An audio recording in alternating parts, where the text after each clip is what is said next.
ಆತ್ಮೀಯ ವೀಕ್ಷಕರೇ ನಮಸ್ಕಾರ. ಇವತ್ತಿನ ಜ್ಞಾನಜ್ಯೋತಿ ಕಾರ್ಯಕ್ರಮಕ್ಕೆ ನಿಮಗೆಲ್ಲರಿಗೂ ಸ್ವಾಗತ.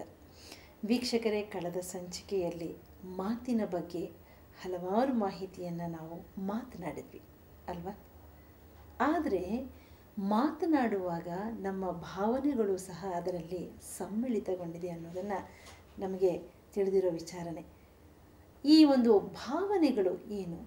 ನಮ್ಮ ಮಾತಾಡುವಾಗ ಆಗಿರಬಹುದು, ಕೇಳುವಾಗ ಆಗಿರಬಹುದು, ಈ ಭಾವನೆಗಳು ಸಹ ಜೊತೆಯಾಗಿಯೇ ಮೂಡಿಬರುತ್ತೆ. ಏನು ಈ ಭಾವನೆಗಳು? ನಮ್ಮ ಮನಸ್ಸಿನಲ್ಲಿ ಮೂಡ್ತಕ್ಕಂತಹ ಭಾವನೆಗಳ ಪಾತ್ರ ಏನು? ಇದರ ಬಗ್ಗೆ ಇವತ್ತು ಚರ್ಚೆಯನ್ನು ಮಾಡೋಣ ನಮ್ಮ ರೂಪಾ ದೀದಿಯೊಂದಿಗೆ. ಬನ್ನಿ, ಕಾರ್ಯಕ್ರಮಕ್ಕೆ ಸ್ವಾಗತಿಸೋಣ ನಮ್ಮ ದೀದಿಯನ್ನು. ದೀದಿ ನಮಸ್ತೆ, ಕಾರ್ಯಕ್ರಮಕ್ಕೆ ಸ್ವಾಗತ. ದೀದಿ, ಮಾತಿನ ಬಗ್ಗೆ ಹಲವಾರು ಮಾತುಗಳನ್ನು ನಾವು ಆಡಿದ್ವಿ. ಜೊತೆಗೆ ನೀವು ಹೇಳಿದ್ರಿ, ಆ ಭಾವನೆಗಳು ಮಾತನಾಡುವಾಗ ನಮ್ಮ ಭಾವನೆಗಳು ಪ್ರಸನ್ನವಾಗಿರಬೇಕು ಅಂತ ಹೇಳಿ. ಆ ಭಾವನೆಗಳು ಅಷ್ಟೊಂದು ಮುಖ್ಯವಾ? ಏನು ಈ ಭಾವನೆಗಳು? ನಮ್ಮ ಮನಸ್ಸಿನಲ್ಲಿ ಮೂಡ್ತಕ್ಕಂತಹ ಭಾವನೆಗಳು ಏನು? ನಮ್ಮ ಮಾತು ಮನಸ್ಸಿನ ವಿಚಾರದಂತೆ ಹೊರಬರುತ್ತೆ. ಆದರೆ ಹೊರಬರುವಂತಹ ಮಾತುಗಳ ಒಂದು ಹಿಂದೆ ಹಲವಾರು ಭಾವನೆಗಳು ಸಹ ಹೊರಬರುತ್ತೆ. ಒಂದೇ ಶಬ್ದವನ್ನು ಇಬ್ಬರು ಮಾತಾಡಿದಾಗ ಒಬ್ಬರ ಭಾವನೆ ಬೇರೆ ಇರ್ತದೆ, ಇನ್ನೊಬ್ಬರ ಭಾವನೆ ಬೇರೆ ಇರ್ತದೆ. ಶಬ್ದ ಒಂದೇ ಇರ್ಬೋದು. ಆ ಶಬ್ದವನ್ನು ಕೇಳುವಂಥವ್ರು ಒಬ್ಬರ ಮಾತನ್ನ ಒಂದು ರೀತಿ ಅರ್ಥ ಮಾಡ್ಕೊಂಡ್ರೆ ಇನ್ನೊಬ್ಬರ ಮಾತನ್ನ ಇನ್ನೊಂದು ರೀತಿ ಅರ್ಥ ಮಾಡ್ಕೊಳ್ತಾರೆ. ಕಾರಣ ಏನಪ್ಪ ಅಂದರೆ ಇಲ್ಲಿ ನಮ್ಮ ಆಂತರಿಕ ಭಾವನೆ. ಏನಿದು ಭಾವನೆ ಅಂದರೆ ನಮ್ಮ ಜೊತೆ ಇರುವಂಥ ವ್ಯಕ್ತಿಯ ಮೇಲೆ ನಮಗಿರುವಂತಹ ಒಂದು ಭಾವನೆ. ಈಗ ನೋಡಿ, ಜೀವನದಲ್ಲಿ ಭಾವನೆ ಎಷ್ಟು ಮುಖ್ಯ ಅಂದರೆ, ಮಾತಿನಲ್ಲಿ ಭಾವನೆ ಇಲ್ಲದೆ ಇದ್ದರೆ ಆ ಮಾತಿಗೂ ಬೆಲೆ ಇಲ್ಲ. ಉದಾಹರಣೆಗೆ, ಒಂದು ಚಿಕ್ಕ ಮಗುವಿನ ಜೊತೆ ಮಾತಾಡ್ತೀರಾ, ಅದಕ್ಕೆ ಶಿಕ್ಷಣ ಕೊಡಲಿ, ಒಳ್ಳೆ ಮಾತು ಹೇಳಲಿ, ಏನಾದರೂ ಮಾತಾಡ್ತೀರಾ, ಆ ಮಗುವಿನ ಜೊತೆ ವಾತ್ಸಲ್ಯದ ಭಾವನೆ ಇಲ್ಲ ಅಂದರೆ ಆ ಶಬ್ದಕ್ಕೆ ಬೆಲೆಯೇ ಇಲ್ಲ. ಸೊ ಜೀವನದಲ್ಲಿ ನಮ್ಮ ಮಾತಿಗೆ ಎಷ್ಟು ಬೆಲೆ ಇದೆಯೋ ಅದಕ್ಕಿಂತ ಹೆಚ್ಚು ಬೆಲೆ ನಮ್ಮ ಭಾವನೆಗಳಿಗಿದೆ. ಬಹುಶಃ ಕೆಲವೊಮ್ಮೆ ಮಾತುಗಳ ಶಬ್ದಗಳಲ್ಲಿ ಏರ್ಪೇರಾದ್ರೂ ಭಾವನೆ ಶ್ರೇಷ್ಠವಾಗಿದ್ದಾಗ ಇನ್ನೊಬ್ಬರು ಎದುರುಗಡೆ ಇರುವಂಥವ್ರು ಅದನ್ನು ತಪ್ಪಾಗಿ ಭಾವಿಸಲ್ಲ. ಈಗ ಮಗು ಏನೋ ಶಬ್ದ ಹೇಳ್ತದೆ ತೊದಲು ನುಡಿಯಿಂದ, ಅದರ ಭಾವನೆ ಶುದ್ಧವಾಗಿದೆ, ಅದಕ್ಕೆ ನಾವು ಹೆಂಗಿದೆಯೋ ಹಾಗೆ ಸ್ವೀಕಾರ ಮಾಡ್ತೀವಿ. ಆದ್ದರಿಂದ ಭಾವನೆ ಎನ್ನುವಂಥದ್ದು ಏನಪ್ಪ ಅಂದರೆ, ನಾವು ಯಾವ ವೃತ್ತಿಯಿಂದ ನಾವು ಶಬ್ದಗಳನ್ನು ಉಪಯೋಗಿಸ್ತೀವಿ. ಕೆಲವೊಮ್ಮೆ ನೋಡಿ, ಶಬ್ದ ಭಾಳ ಚೆನ್ನಾಗಿರುತ್ತೆ, ಸಿಹಿಯಾದ ನುಡಿನೇ, ಆದರೆ ಸಿಹಿಯಾದ ನುಡಿಯಲ್ಲಿ ಚೂರಿ ಹಾಕ್ಬಿಟ್ಟಿರ್ತಾರೆ ಅಂತಾರೆ. ಅಂದರೆ ಅರ್ಥ ಏನು? ಸಿಹಿಯಾದ ಮಾತುಗಳಿಂದ ಇನ್ನೊಬ್ಬರಿಗೆ ನಾವು ಮೋಸ ಮಾಡಿಬಿಡೋದು, ಸಿಹಿಯಾದ ನುಡಿಗಳಿಂದ ಇನ್ನೊಬ್ಬರಿಗೆ ನಾವು ವೇದನೆಯನ್ನು ಕೊಡ್ತೇವೆ, ದುಃಖ ಕೊಡೋದು, ಸಿಹಿಯಾದ ನುಡಿಯಿಂದ ಬೇರೆಯವರಿಗೆ ವಂಚನೆ ಮಾಡೋದು, ಇದು ದುಃಖದಾಯಕ. ಇದರ ಹಿನ್ನೆಲೆ ಶಬ್ದ ಚೆನ್ನಾಗಿದ್ರೂ ಭಾವನೆ ತಪ್ಪಾಗಿದೆ. ಆದ್ದರಿಂದ ಭಾವನೆ ಎನ್ನುವಂಥದ್ದು ನಮ್ಮ ಮನೋವೃತ್ತಿಯ ಮೇಲೆ ಆಧಾರಿತವಾಗಿರುತ್ತೆ. ಅಂದರೆ ಒಂದು ವ್ಯಕ್ತಿಯ ಮೇಲೆ ನಮಗಿರುವಂತಹ ಒಂದು ವೃತ್ತಿ, ಆ ವ್ಯಕ್ತಿ ಏನು ಹೇಗೆ ಅನ್ನೋದು ನಾವು ಮೊದಲೇ ತಿಳ್ಕೊಂಡಿರ್ತೀವಿ ಅಥವಾ ತಿಳಿಯುವಂಥ ಒಂದು ವಿಚಾರಗಳಿರುತ್ತೆ. ಅದರ ಆಧಾರದ ಮೇಲೆ ಆ ವ್ಯಕ್ತಿಯ ಜೊತೆ ವ್ಯವಹಾರ ಮಾಡ್ತೀವಿ. ಆ ಭಾವನೆ ಅಲ್ಲಲ್ಲಿ ಜೊತೆಯಲ್ಲಿ ನಮಗೆ ಕೆಲಸ ಮಾಡುತ್ತೆ. ಅಂದರೆ ಒಬ್ಬ ವ್ಯಕ್ತಿ ಇನ್ನೊಬ್ಬ ವ್ಯಕ್ತಿಯ ಜೊತೆಗೆ ಯಾವ ರೀತಿಯ ಒಂದು ಸಂಬಂಧವನ್ನು ಹೊಂದಿದ್ದಾನೆ ಅಂದರೆ, ಎದುರಿಗಿರ್ತಕ್ಕಂತಹ ವ್ಯಕ್ತಿ ಅವನ ಕೆಲವೊಂದು ಸರಿ ಆ ವ್ಯಕ್ತಿಯ ಒಂದು ಸ್ಥಾನವನ್ನು ನೋಡಿ ನಮ್ಮ ಭಾವನೆಗಳು ಉದ್ಭವ ಆಗುತ್ತೆ ಅಂತ ಅನ್ಸುತ್ತೆ. ಒಬ್ಬ ವ್ಯಕ್ತಿ, ಒಬ್ಬ ಶ್ರೀಮಂತ ವ್ಯಕ್ತಿ ಮನೆಗೆ ಬಂದಾಗ ಬನ್ನಿ ಕೂತ್ಕೊಳ್ಳಿ ಅನ್ನೋ ಒಂದು ಆಧಾರದ ಸ್ವಾಗತ ಸಿಗ್ಬೋದು. ಒಬ್ಬ ಬಡವ ಅಥವಾ ಕೆಲಸದಾಳು ಮನೆಗೆ ಬಂದಾಗ ಕೂತ್ಕೋ ಅನ್ನೋ ಆ ಒಂದು ದಾರ್ಶತ್ಯದಿಂದ, ಅಂದರೆ ಜೋರಾದ ಧ್ವನಿಯಲ್ಲಿ, ಅಂದರೆ ಭಾವನೆ, ಈ ಒಬ್ಬ ವ್ಯಕ್ತಿನಲ್ಲಿ ಇರ್ತಕ್ಕಂಥ ಭಾವನೆ ಮತ್ತೊಬ್ಬ ವ್ಯಕ್ತಿಗೆ ಇರ್ತಕ್ಕಂಥ ಭಾವನೆ ಎರಡರಲ್ಲೂ ಸಹ ನಾವು ಯಾವ ವ್ಯಕ್ತಿನ ಯಾವ ರೀತಿ ಅಳಿತೀವಿ ಅದರ ಮೇಲೆ ನಮ್ಮ ಭಾವನೆ. ನೀವು ಹೇಳಿದಾಗೆ ಒಂದೇ ಶಬ್ದ ಕುತ್ಕೋ ಅನ್ನೋ ಹೇಳೋದು, ಕುಳಿತುಕೋ ಅಂತ ಹೇಳುವಂತ ಶಬ್ದ ಏನಿದೆಯಲ್ಲ, ಬೇರೆ ಬೇರೆ ರೂಪದಲ್ಲಿ ಅಂದ್ರೆ ಇಲ್ಲಿ ಸಿರಿತನ ಬಡತನ ಅನ್ನುವಂಥ ಭೇದದ ಮಾತಲ್ಲ, ಯಾವ ವ್ಯಕ್ತಿಯ ಮೇಲೆ ನಮಗೆ ಯಾವ ರೀತಿಯ ಒಂದು ವೃತ್ತಿ ಇದೆ, ಅದೇ ಆ ವ್ಯಕ್ತಿಯ ಸ್ಥಾನ, ಆ ವ್ಯಕ್ತಿಯ ಆಧಾರದ ಮೇಲೆ ನಮ್ಮ ಭಾವನೆಗಳನ್ನು ಜಾಗೃತ ಮಾಡ್ತೀವಿ. ಬಹಳ ಸತಿ ನಾವು ಮಾತಾಡುವಂಥ ಮಾತುಗಳಲ್ಲಿ ಸತ್ಯವಾದ ಭಾವನೆ, ಸದ್ಭಾವನೆ ಅಂತೀವಿ, ದುರ್ಭಾವನೆ ಅಂತೀವಿ. ದುರುದ್ದೇಶ ಅಂತ ಹೇಳ್ತೀವಿ. ಇಲ್ಲಿ ಮಾತಿನಲ್ಲಿ ದುರುದ್ದೇಶ ಇಟ್ಕೊಳ್ಳೋದು ಅಂತಂದ್ರೆ ಅರ್ಥ ಏನು?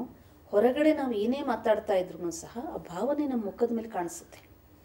ಬಹಳ ಸತಿ ನೋಡಿ ಸಿಹಿಯಾಗಿ ಮಾತಾಡ್ತಾ ಇದ್ರು ನಮ್ಗೆ ಅದು ನಾಟಲ್ಲ, ಏನೋ ಇವರಲ್ಲಿ ಇದೆ ಸಮಥಿಂಗ್ ಅಂತ ಹೇಳ್ತೀವಿ. ಅಂದರೆ ಆ ಭಾವನೆಗಳಲ್ಲಿ ನೆಗೆಟಿವಿಟಿ ಇದೆ, ಆ ಭಾವನೆಗಳಲ್ಲಿ ಸತ್ಯತೆ ಇಲ್ಲ, ಪ್ರಾಮಾಣಿಕತೆ ಇಲ್ಲ, ಸ್ನೇಹ ಇಲ್ಲ ಅನ್ನೋದು ನಮ್ಮ ಶಬ್ದಗಳಲ್ಲಿ ಕಾಣಿಸುತ್ತೆ, ಅವರಿಗೆ ಬೇರೆಯವರಿಗೆ ರಿಸೀವ್ ಆಗುತ್ತೆ. ಆದ್ದರಿಂದ ಜೀವನದಲ್ಲಿ ಭಾವನೆ ಅನ್ನುವಂಥದ್ದು ಬಹಳ ಮುಖ್ಯ. ಶಬ್ದಗಳಲ್ಲಾಗಲಿ ನಮ್ಮ ನುಡಿಗಳಲ್ಲಾಗಲಿ, ಅದು ಭಾವನೆಗಳೇ ಇಲ್ಲದಂಥ ನುಡಿಗಳಲ್ಲಿ ಅದು ಹೇಗೆ ಅಂದರೆ ಸಾರವಿಲ್ಲದ ಜೀವನ ಇದ್ದಂಗೆ. ಅಂದರೆ ನೀವು ಮನೇಲಿ ಅಡುಗೆ ಮಾಡ್ತೀರಾ, ಸಾರು ಮಾಡ್ತೀರಾ, ಉಪ್ಪೊಂದು ಹಾಕಲ್ಲ, ಏನಾಗುತ್ತೆ? ನೀವು ಎಷ್ಟೇ ತರಕಾರಿ ಹಾಕಿರಲಿ, ಎಷ್ಟೇ ಮಸಾಲೆ ಪುಡಿ ಹಾಕಿರಲಿ, ಉಪ್ಪೊಂದು ಹಾಕದೇ ಇದ್ದರೆ ಅದು ನಿಸ್ಸಾರವಾಗಿರುವಂತೆ ಮನುಷ್ಯನ ನುಡಿಗಳಲ್ಲಿ ನಡತೆಯಲ್ಲಿ ಭಾವನೆ ಇಲ್ಲ ಅಂದರೆ ಜೀವನನೂ ಸಾರ ಇಲ್ಲದ ಒಂದು ಜೀವನವಾಗತ್ತೆ. ಅದರಿಂದ ಮನುಷ್ಯನ ಜೀವನ ಭಾವನೆಯುಕ್ತ ಜೀವನ. ಹಾಗೆ ನೋಡಿದಾಗ ಪ್ರಾಣಿಗಳಲ್ಲೂ ಸ್ವಲ್ಪ ಮಟ್ಟಿಗೆ ಆ ಒಂದು ಎಕ್ಸ್ಪ್ರೆಷನ್, ಭಾವನೆಗಳನ್ನು ತೋರಿಸುವಂಥ ಒಂದು ಅಂಶ ಇದೆ. ಆದರೆ ಹೆಚ್ಚಾಗಿ ಮನುಷ್ಯನಿಗೆ ಇದು ಭಗವಂತನಿಂದ ಸಿಕ್ಕಿರುವಂಥ ಒಂದು ವರದಾನ. ಭಾವನೆಗಳನ್ನು ವ್ಯಕ್ತ ಮಾಡ್ಬೋದು ಶಬ್ದಗಳಲ್ಲಿ, ನಮ್ಮ ಮುಖದಲ್ಲಿ, ನಮ್ಮ ವಿಚಾರಗಳನ್ನು ವ್ಯಕ್ತ ಮಾಡಲಿಕ್ಕೆ ನಮ್ಮ ಭಾವನೆಗಳು ಬಹಳ ಮುಖ್ಯ. ಉದಾಹರಣೆಗೆ ನೋಡಿ, ಒಬ್ಬ ವ್ಯಕ್ತಿ ಒಂದು ಮಂದಿರಕ್ಕೆ ಹೋಗ್ತಾನೆ. ಆ ಮಂದಿರದ ಮುಂದೆ 4-6 ಜನ ಬಡವರು ಕೂತ್ಕೊಂಡಿರ್ತಾರೆ ಅಥವಾ ಭಿಕ್ಷುಕರು ಕೂತ್ಕೊಂಡಿರ್ತಾರೆ. ಭಿಕ್ಷುಕರಿಗೆ ಅವನು ದಾನ ಮಾಡ್ತಾನೆ.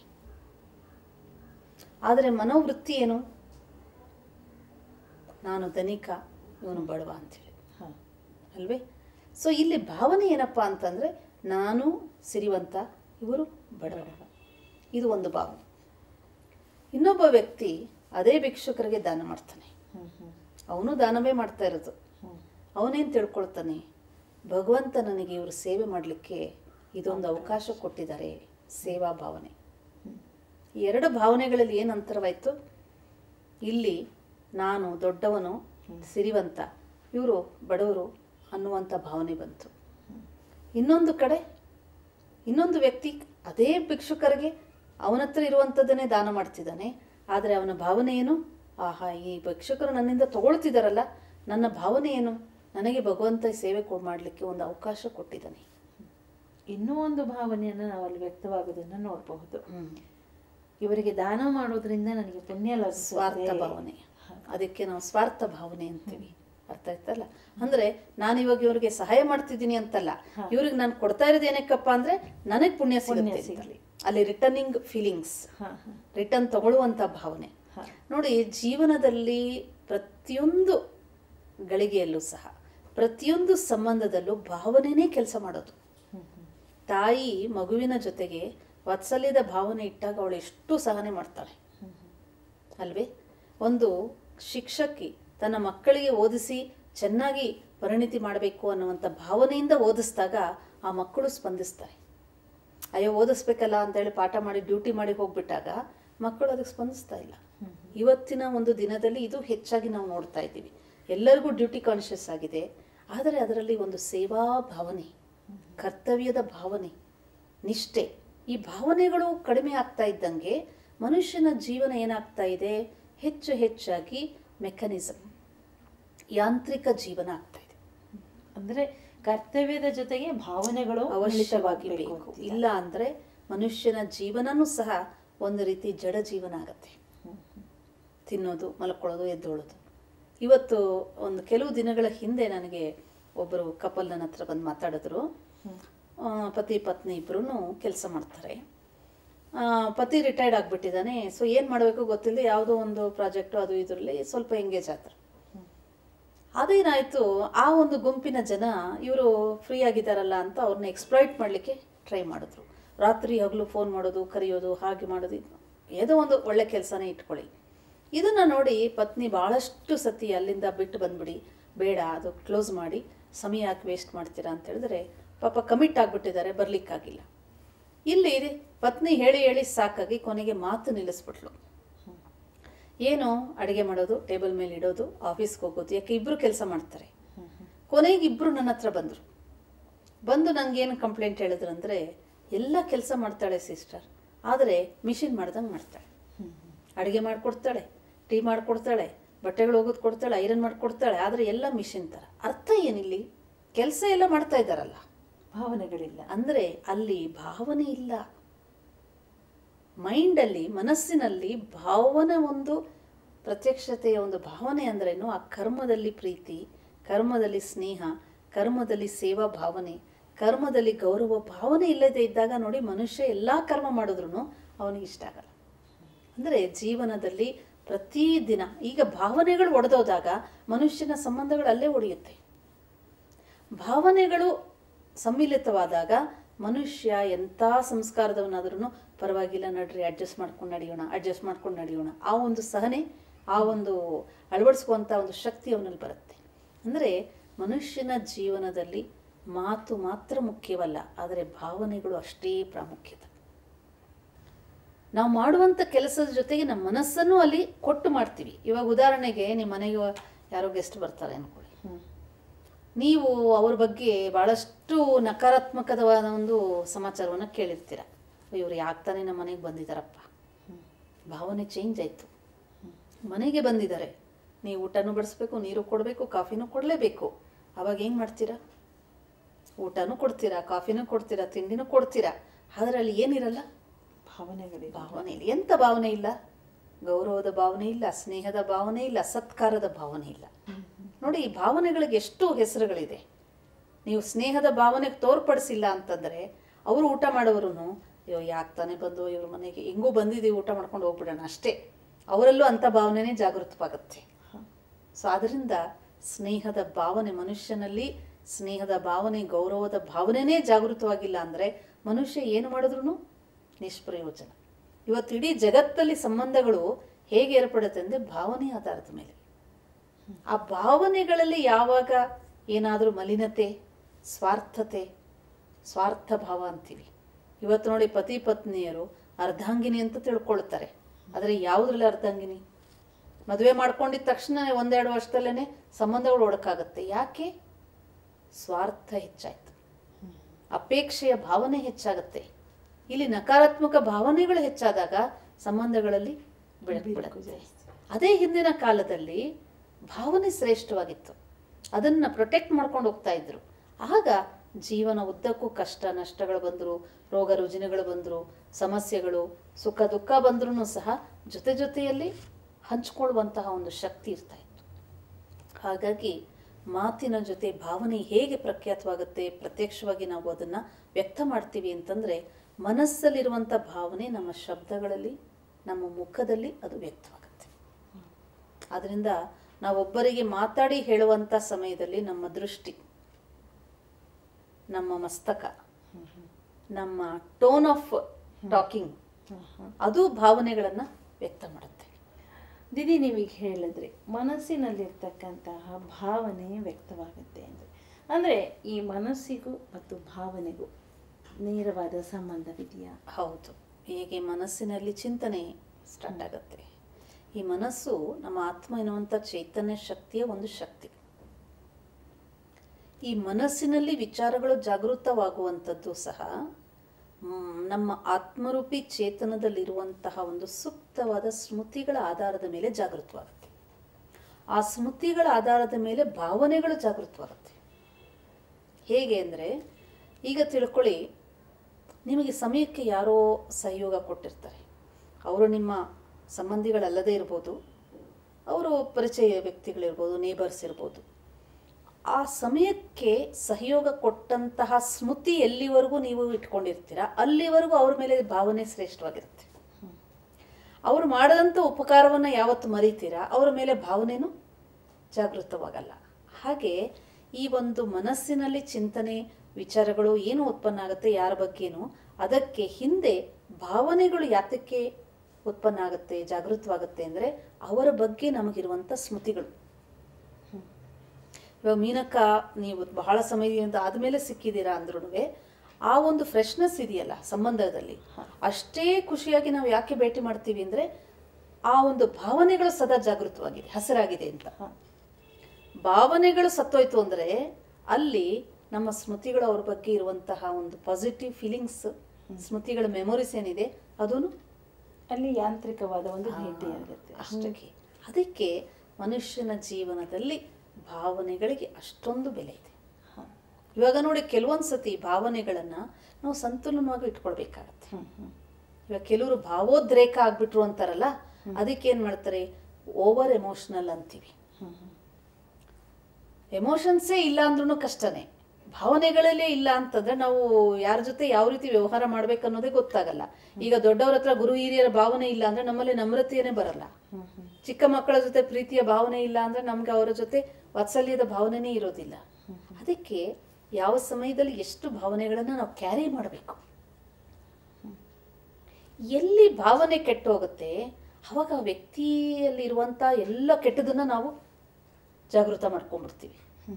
ಅವಾಗ ಯೋಚನೆ ಮಾಡ್ತಾನೆ ವ್ಯಕ್ತಿ, ಅರೆ ನಿನ್ನೆವರೆಗೂ ನನ್ನ ಜೊತೆ ಚೆನ್ನಾಗಿ ವ್ಯವಹಾರ ಮಾಡ್ದ, ಇವತ್ತು ಯಾಕೆ ಹಿಂಗೆ ಮಾಡ್ದ ಅಂದ್ರೆ ಮನಸ್ಸಿನಲ್ಲಿ ಅವನ ಬಗ್ಗೆ ಕೆಟ್ಟ ಆಲೋಚನೆಗಳಾಗ್ಲಿ, ಕೆಟ್ಟ ಸ್ಮೃತಿಗಳಾಗ್ಲಿ, ಕೆಟ್ಟ ಭಾವನೆಗಳಾಗ್ಲಿ ಜಾಗೃತವಾಗುತ್ತೆ.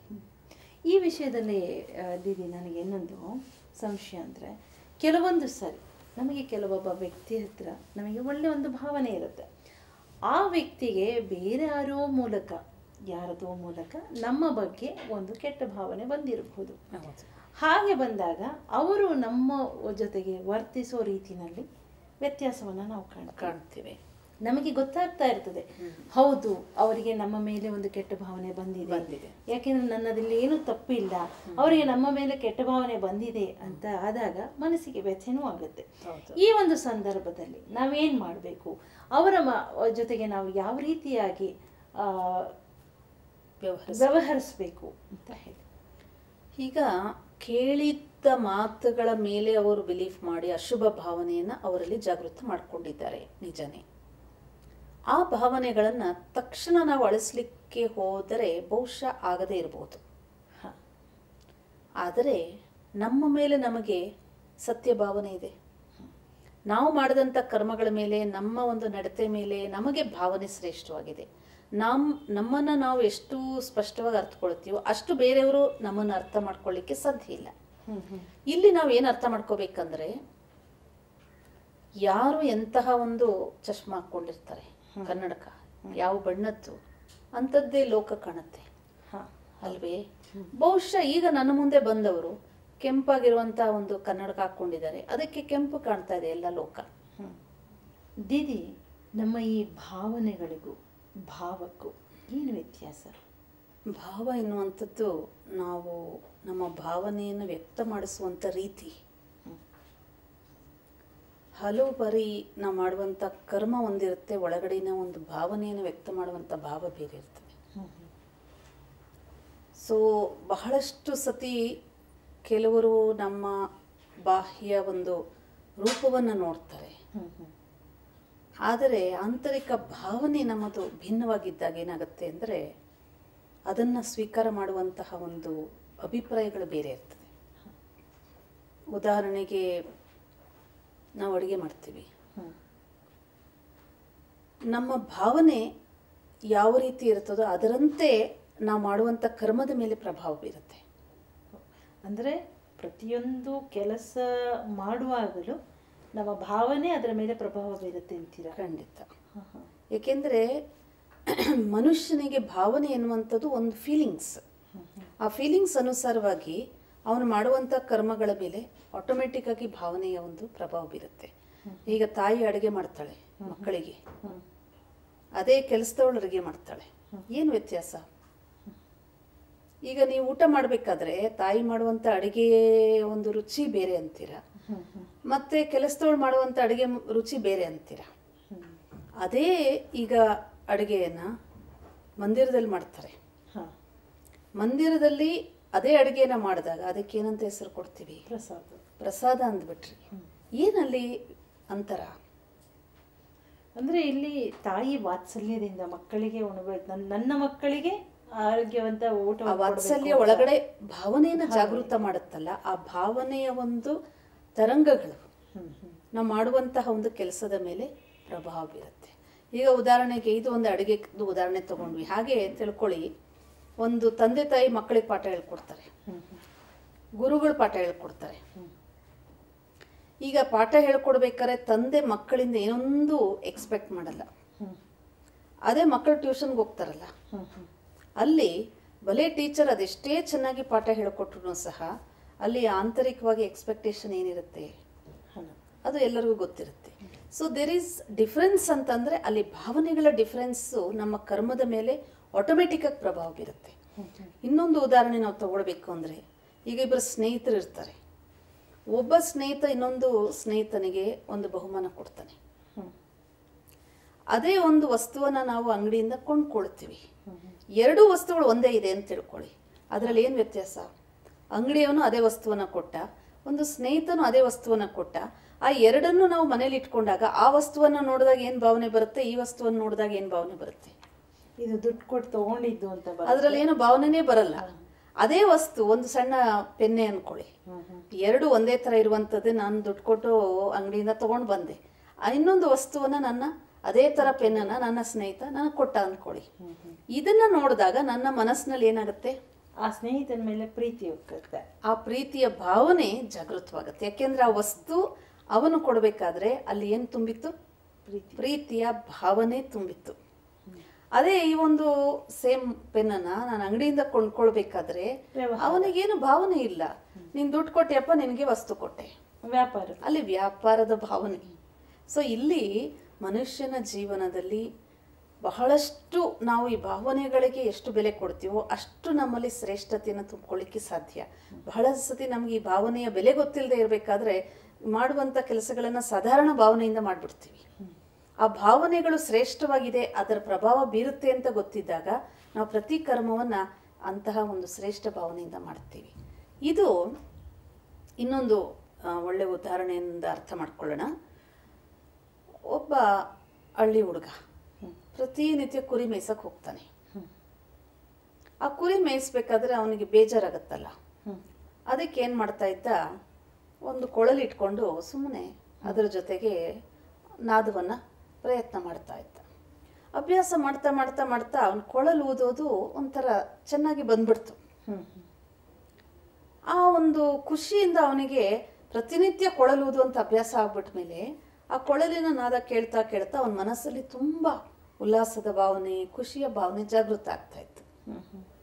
ಹೀಗೆ ದಿನಾಲು ಮಾಡ್ತಾ ಇರಬೇಕಾದ್ರೆ ಅವನ ಸುತ್ತಮುತ್ತ ಆ ಕಾಡಲ್ಲಿ ಜಿಂಕೆಗಳು, ಮರಿಗಳು, ಮೊಲಗಳು ಇವೆಲ್ಲ ಬಂದು ಅವನ ಸುತ್ತಮುತ್ತ ಓಡಾಡೋದು.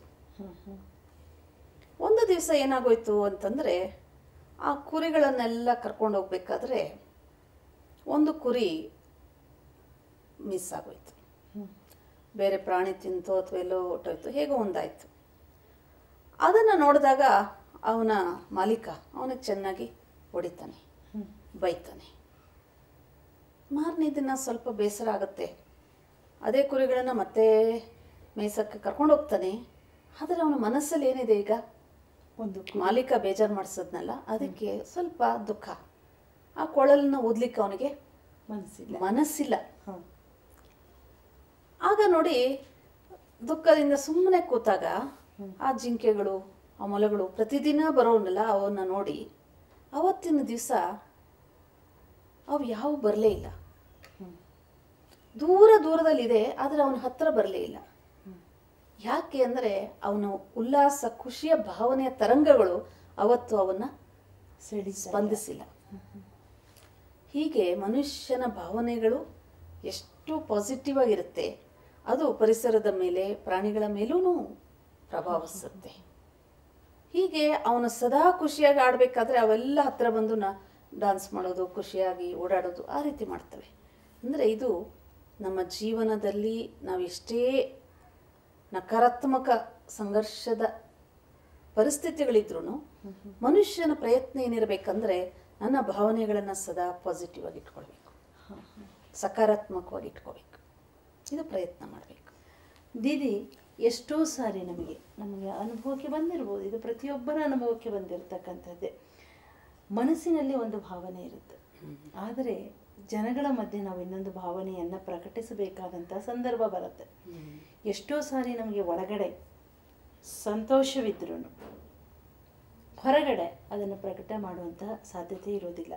ಎಷ್ಟೋ ಸರಿ ನಮಗೆ ಒಳಗಡೆ ದುಃಖ ಇರುತ್ತೆ, ಹೊರಗಡೆ ಸಂತೋಷದ ತೋರಿಸ್ತಕ್ಕಂತಹ, ತೋರ್ಪಡಿಕೆಗಾದ್ರೂ ಸಂತೋಷವನ್ನು ತೋರಿಸ್ತಕ್ಕಂತಹ ಒಂದು ಸಂದರ್ಭ ಬಂತು. ಇಂಥ ಒಂದು ಸಂದರ್ಭದಲ್ಲಿ ಈ ಒಂದು ಸಂದರ್ಭವನ್ನು ನಾವು ಹೇಗೆ ನಿಭಾಯಿಸಬೇಕು? ಈಗ ಉದಾಹರಣೆಗೆ ನೋಡಿ, ನಾವು ಮನೆಯಲ್ಲಿ ನಮ್ಮ ಮನೆಯಲ್ಲಿ ಇರುವಂಥ ಮಕ್ಕಳದು ಮೊಮ್ಮಕ್ಕಳದು ಬರ್ತ್ಡೇ ಆಚರಣೆ ಮಾಡ್ತಾ ಇರ್ತೀವಿ. ತಕ್ಷಣ ನಿಮ್ಮ ಸ್ನೇಹಿತನ ಮನೆಯಲ್ಲಿ ಏನೋ ಸಾವಾಗಿದೆ ಅಂತ ಸಂದೇಶ ಬರುತ್ತೆ. ನೀವು ಅದನ್ನು ಹೋಗಿ ಅಟೆಂಡ್ ಮಾಡಲೇಬೇಕು. ಇಲ್ಲಿ ಉಲ್ಲಾಸದ ಸಂದರ್ಭ, ನೀವು ಹೋಗ್ಬೇಕಾಗಿರುವಂಥದ್ದು ಒಂದು ರೀತಿಯಾದ ಮೌನವಾದಂಥ ವಾತಾವರಣ, ಅದು ದುಃಖನೇ ಇರ್ಬೋದು, ಇನ್ನೊಂದಿರ್ಬೋದು. ಅಲ್ಲಿ ಹೋದಾಗ ನಾವು ಈ ಉಲ್ಲಾಸವನ್ನು ಪ್ರತ್ಯಕ್ಷ ಮಾಡ್ಲಿಕ್ಕೆ ಆಗಲ್ಲ. ಆಗ ನಮ್ಮ ಒಂದು ಭಾವನೆಗಳಲ್ಲಿ ಅವರ ಬಗ್ಗೆ ನಮ್ಮ ಉಲ್ಲಾಸ ಸಂತೋಷವನ್ನ ಎಲ್ಲಿ ಪ್ರಖ್ಯಾತ ಮಾಡಬೇಕು ಅಲ್ಲೇ ಪ್ರತ್ಯಕ್ಷ ಮಾಡಬೇಕು. ಅಲ್ಲಿ ಅವರಿಗೆ ಸಂತಾಪ ಬೇಕು, ನಮ್ಮಿಂದ ಅವರಿಗೆ ಶಾಂತಿಯ ದಾನ ಬೇಕು, ನಮ್ಮಿಂದ ಅವರಿಗೆ ಒಂದು ಕನ್ಸೋಲೆನ್ಸ್, ಒಂದು ಮಾತುಗಳು ಬೇಕು. ಅಂಥದ್ದನ್ನೇ ಪ್ರಕಟ ಮಾಡುವಂಥ ಶಕ್ತಿ ನಮ್ಮಲ್ಲಿ ಇರಬೇಕು. ಅದಕ್ಕೆ ಮನಸ್ಸನ್ನು ನಾವು ಹೇಗೆ ಬೇಕೋ ಹಾಗೆ ಪರಿವರ್ತನೆ ಮಾಡಿಕೊಳ್ಳುವಂಥ ಶಕ್ತಿ ನಮಗೆ ಅಭ್ಯಾಸ. ಅಂದ್ರೆ ಇಲ್ಲಿ ನಮ್ಮ ಭಾವನೆಗಳನ್ನ ನಿಗ್ರಹಿಸಲಿಕ್ಕೆ ನಮ್ಮ ಮನಸ್ಸಿನ ಚಿಂತನೆಗಳು ತುಂಬಾ ಹೌದು. ಇದನ್ನೇ ನಾವು ರಾಜಯೋಗದ ಅಭ್ಯಾಸದಲ್ಲಿ ಪ್ರತಿನಿತ್ಯ ಅಭ್ಯಾಸ ಮಾಡ್ತೇವೆ. ರಾಜಯೋಗ ನೀವು ಹೇಳ್ಕೊಡ್ತಕ್ಕಂಥ ರಾಜಯೋಗ ಇದಕ್ಕೆ ನಮಗೆ ಮಾರ್ಗದರ್ಶನವನ್ನು ನೀಡುತ್ತೆ ಅಂತ ಖಂಡಿತ ಮಾಡುತ್ತೆ. ತುಂಬ ಧನ್ಯವಾದಗಳು ದೀದಿ.